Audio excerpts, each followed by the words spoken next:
Hey Saber fans, so it is thin neck neopixel time on a Roman Props V4 with a Goth 3D chassis.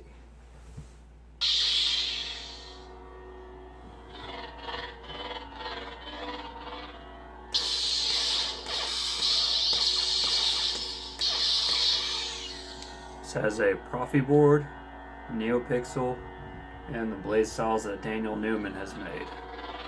So you got varying clash location. Blaster locations are varied as well. You have scrolling lockup.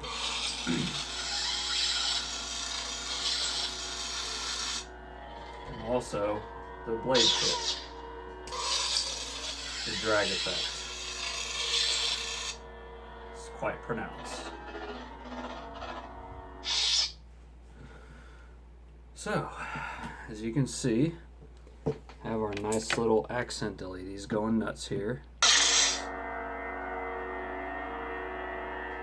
Same way on each blade profile. On lockup, axle behaves a little differently. You gotta love those control box blinkies. You gotta have them too. It's just so iconic on a Luke anything hilt. Anything from episode 6 on, you gotta have those triangle blinkies, right? I believe this has 12 different blade presets. The last one, the feedback on these is super easy. So the last blade profile is, of course, battery level indicator. Then initial boot up has teensy. Next font, Tithonian crystal blue. So did a blue,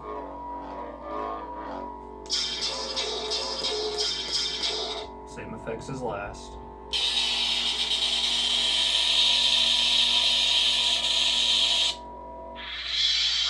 It's not bad.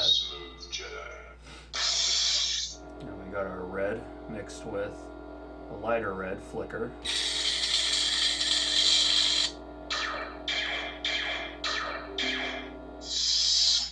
That is just super bright on the videos. I love it. Smooth gray. And back to green. I did standard colors for the customer because I'm sure he'll want to change fonts eventually. So then we have our Tron type blade, Cylon, still flickering like crazy, all over.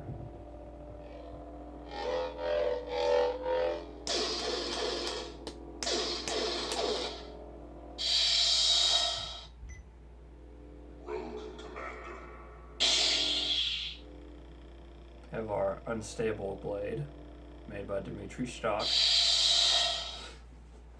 One thing you'll be interested to see with this particular hilt, this has the crystal reveal option. The customer spared no expense on this particular one. So let me turn off this light again so you can see it even better. So we have a pulsing bottom red crystal to show that it's kind of idle and ready to go. And now it's going nuts everywhere.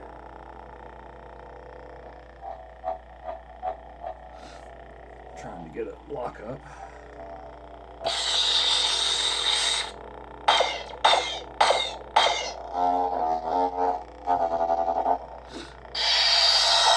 And back to pulsing.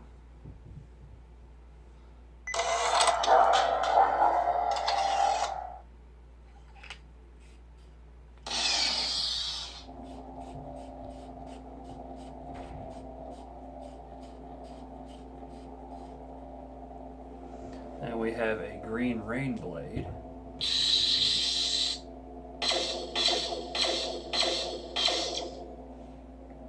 This does have the newest version of firmware on it. So the customer can use end lock and begin lock support, or stab, well, not stabs yet. The Cyber Project. So we have the defaults and then the 4 Cyber Project fonts. Lightning blade.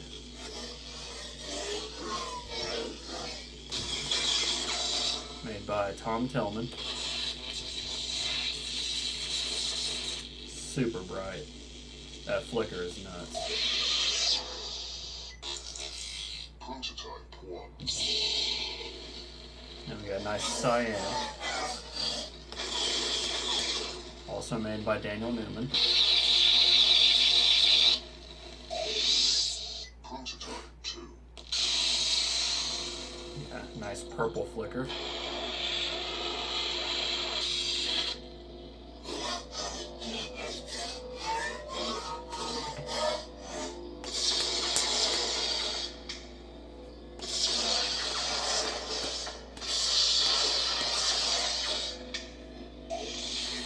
Prototype 3.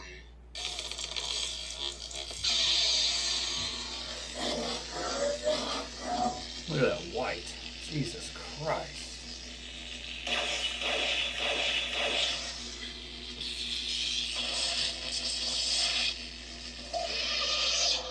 That was interesting. Interesting power off. That's weird. Teensy. And then back to this. The classic green. So, as you can see, this is one hell of a neopixel saber. And you'll also see that we have the stock neopixel PCB. So, that helps get rid of the blind spot in the blade, as well as, you know, just making it a good neopixel saber, because you got that blade depth around the heatsink, so it sinks in pretty well. And of course, nice blade plug. I really like this blade plug. Roman props did good. And the neopixel blade, of course, has the recessed PCB in there, held in place with set screws on the sides through the 3D printed PCB holder that stock sells. So this was a bit of a challenge to install, really. Don't know if any of you follow the Facebook groups, but I did have issues with the particular speaker holder it initially came with, because the initial one that it came with pretty much had no way to take it out. Like, it had the pins that would push in and the magnets, but you just had the speaker there. So it was just kind of like, okay, I can't get it out. But then Goth 3 Designs redesigned with a design work, alright, yeah, for a 24mm speaker holder. So now we have this nice little tab here. I did reach out to him. You'll notice that this is all white. I reached out to him and it wasn't fitting quite right in here, so I just sanded it down. I think it gives it a nice contrast. But you have your kill switch. I'm going to flip it. Recharge ports. I left the magnets in there from whenever I initially installed it, because you're not using them now. This is a KR Saber speaker. Well, it still uses it, but it's not like super useful, because since there's no pin connector, it's just freaking wires going in the hole. I can't say I particularly admire that, but you know, I'm not one to just use hot glue on a whim. Usually whenever the situation calls for it, I'll do it, which this situation called for it, to make sure those leads don't snap after a while, because, you know, this needs to last a long time. The customer paid a lot of money for it. But you also have your proffie board and SD card access. So, whenever the customer gets it, flip the kill switch. Got your nice pulsing crystal chamber. Got your TCSS PCB, which will line up great with this. Slide right in, screw right on. I do like the threads on this. They seem to line up very easily. I've noticed, like, in particular on my KR Saber's Hero, tends to, it's very fine threading. I've noticed, because a bunch of the companies use different TPIs for their grip section or just all around sabers. And I noticed on one particular thin neck, the Creepy Uncle by Denis Lukyanov, his threads are very coarse, I guess you could say. They're very spaced, and it makes it really easy to slide on that grenade section. I really admired that about his, but at the end of the day, I'm not bitching. A thin neck is a thin neck, and you gotta love it, right? You'll see that I used a little bit of nylon braided wire sleeve right here for the wires going down through here. I believe I put the positives in that, and I separated the data and the negatives behind the positive. That way they weren't twisted or touching. That way it'd interfere with the data or anything. There's kind of no other way to run them. I mean, there's nowhere to put them through that, but yeah, you see the accent rods, all that good stuff. I did polish up this. It was a nickel-plated steel. Spent a couple hours polishing it with the Dremel and a nice little piece of sandpaper on. I think it was 220 grit, something like that. Turned out looking great. I believe we used, natural brass. Yeah, I'm pretty sure that's natural, not polished brass for the crystal chamber inserts up here and down here. Turned out looking great. Mixed with the brass rods, I thought about using like a stainless steel mesh sleeve for that, but I decided to go with nylon because it's cheaper. You can actually see the red lights pulsing through the little groove right there. Let's see if I can get it on camera. Like right here. Yep, there it is. Oh yeah, it looks like Christmas in there, don't it? Looks kind of cool, actually. Great feedback from for the switches. This just slides right out. Got your switches trimmed down there. It's got Paul Tatum's PCB from Saber Stuff on Etsy.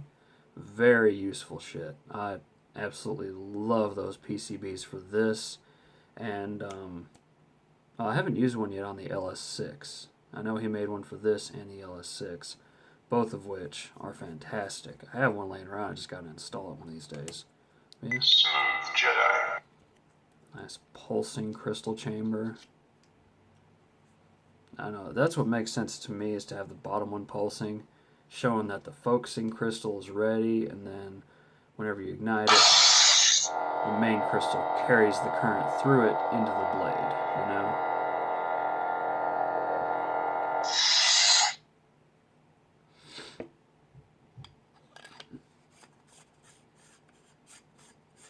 I can't imagine it would cause issues considering this is anodized aluminum. It might not carry current through it as easily, but you don't want to be smacking those pins together, connecting the positive with the negative, and frying your stuff. That's the last thing you want with these. I gotta tell you, these freebie fonts for the Proffie and Teensy, they leave a lot to be wanted. Teensy is really good. I like Teensy a lot.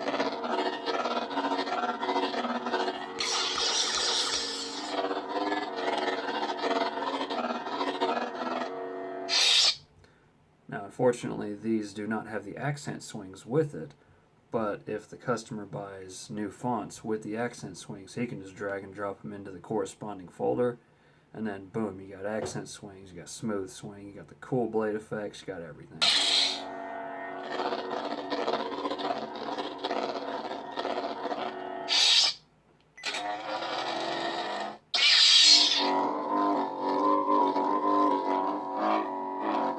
This one sounds pretty good too to me, Tithonian Crystal. Smooth Jedi. But these just start to sound too, as a mutual member in the Saber community said once, they sound too wah-wah-y.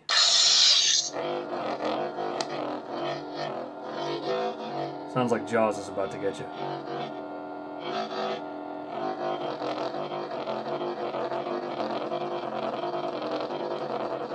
That's the best way I can describe it.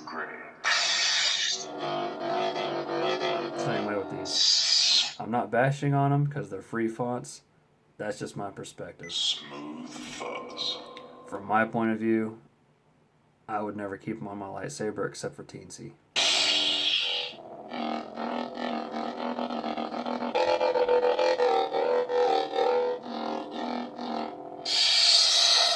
I am pleasantly surprised about this KR Sabers bass speaker. It's really good, actually. It's the 4 ohm, 2 watt KR Sabers bass speaker. It's a little black one. I really like it. You know, I got a couple extras just for anytime I need one, just because they're not bad. KR Sabers is always putting out good stuff. Always get excited whenever I see new stuff from him. But yeah, I made sure to dial in the set screw completely 180 just because it looks better, it looks conformal. I originally also tried to put the clear transparent 3D printed little piece on top of this, but I wasn't getting hardly any blade connection with this. It's like I would swing it and it would just go static, and it's like, ah, crap, I lost connection. Took that off, works like a charm. And this is all natural weathering on the thin neck. I have not polished this one bit. It's exactly how it came from Roman props. So all this weathering on here, just from human oil. If the customer wants, I can polish it up before I send it, or I can leave it as is. Makes no difference to me. It's just a little bit of Mother's Mag. Polish it right up to a nice copper. Same for the box. And for the PCB, you can even polish that up as well. The little clamp card right there. I do like how this came. This is his actual... Is it his Gen 2 version or his Gen 1 version? But I did notice with his Gen 2, the black anodizing is more of a matte finish. I like it, but I noticed on his Gen 1 it was a lot more shiny. It looks freaking fantastic on his Gen 1, but it's a matter of personal preference. In the end, it's him that makes it, so whatever he wants goes pretty much. And fan base doesn't seem to have an issue with it, and it still looks fantastic. I mean, it's a beautiful hilt, you know, that thin neck, just look how much that wraps around, you know. Just, bow. Beautiful hilt. I love thin necks. Anyways, hope you enjoyed. Until next time, Saber fans, may the Force be with you always.